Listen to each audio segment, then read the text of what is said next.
have this refinery? I think now he does. Okay, so this king only has been shrunken. I would really move PKs in these IFVs to deal with Yuriko. And I would also have like 3 cryocopters. Okay, I'm not allied player, but I find that when I try to do something with... Ooh, yeah, that's a good idea, but you need more. Okay, move to the seas. That's the solution, unless you have an Apollo there. And all those paper angels are dead now.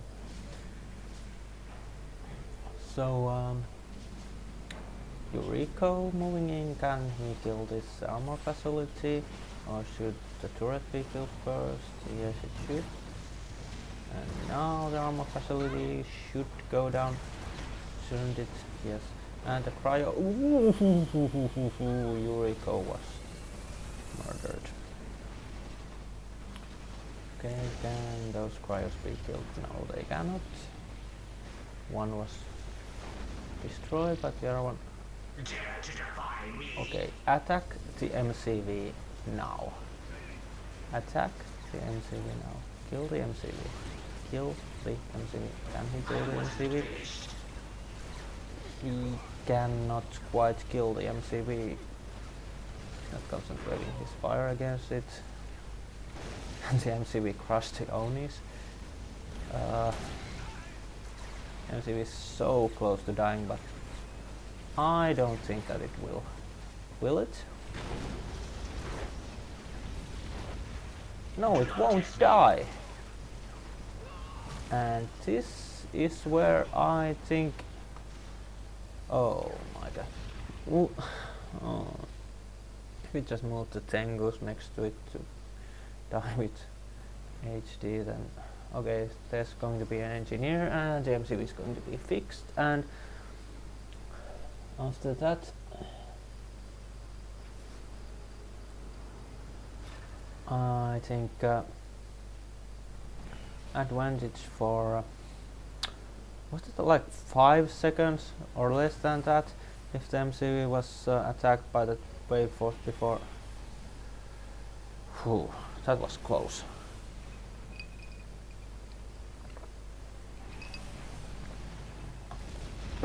Okay, wave force is dead. And there's not enough anti-air, I don't think. Okay, these angels could disable both of these. But then they can't kill this Apollo. And everything is shrunken. What are the paper angels doing? Just standing there? Well...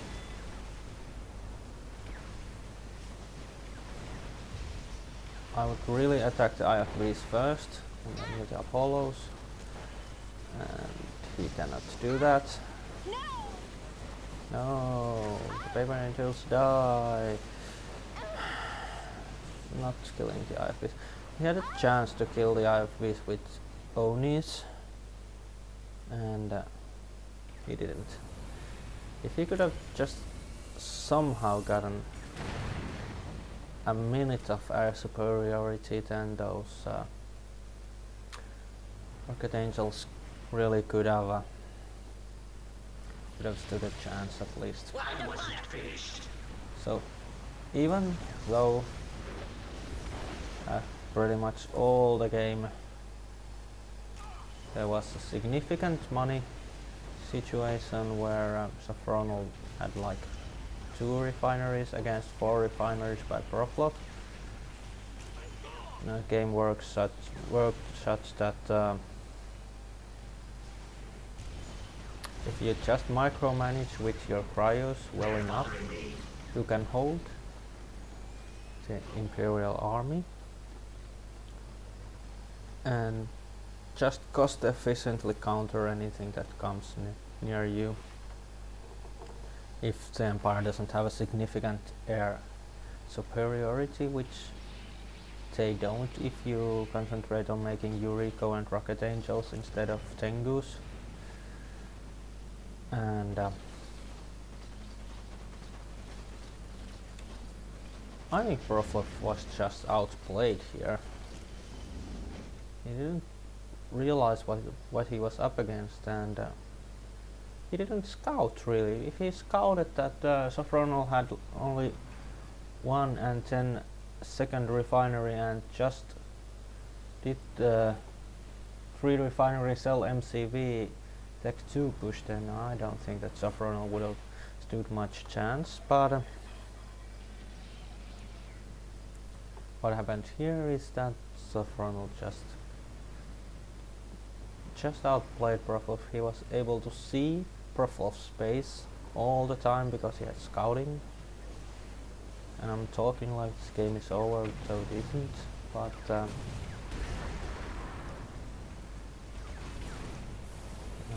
here we have the freeze ray again. The allied support powers, they're really significantly overpowerful if you ask me. Just nothing like that cryo blast by Empire. Empire can't match that support power with anything they have. Maybe Tankbuster Surprise works in some situations, I guess, but there's nothing that can just freeze a building and kill it with one shot. Like there's a Mega Bay, freeze it and boom. One Windicator bomb. It's really, really, really close to being unfair, I think. But in this game though, anything that sofroneL does is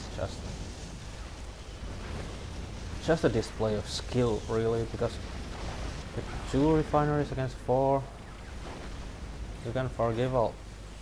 You can freeze a couple of buildings and still be in a significant economy disadvantage. Fighting with Tech 2 against Tech 3 of Empire. And fleeing when you don't think that you can do enough damage. That's something that Proffloff didn't do. He kept pushing against all the odds at one point, I think. If he didn't see that he wasn't going to be able to destroy that MCV. On the other hand, if he did destroy the MCV, it would have been game over at that very moment, because with only an airfield, sofroneL really couldn't have made that much. So I think I would have made the same mistake too if I was Proffloff.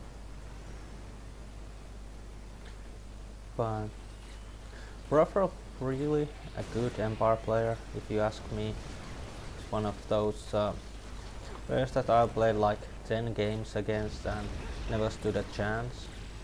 sofroneL, really, I think I've played him a couple of times and not offered much of a challenge, so look who's talking about how things should be done. But in any case, this Tankbuster Oni army is moving in and sofroneL is fleeing from it.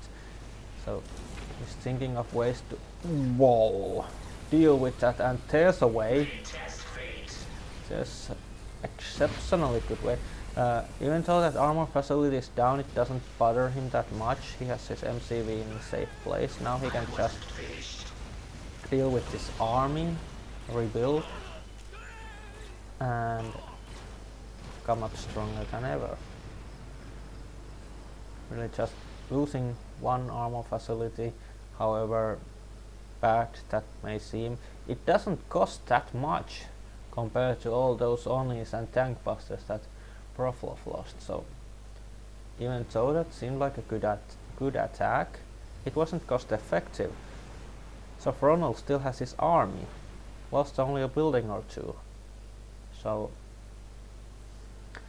that's how I see it anyways.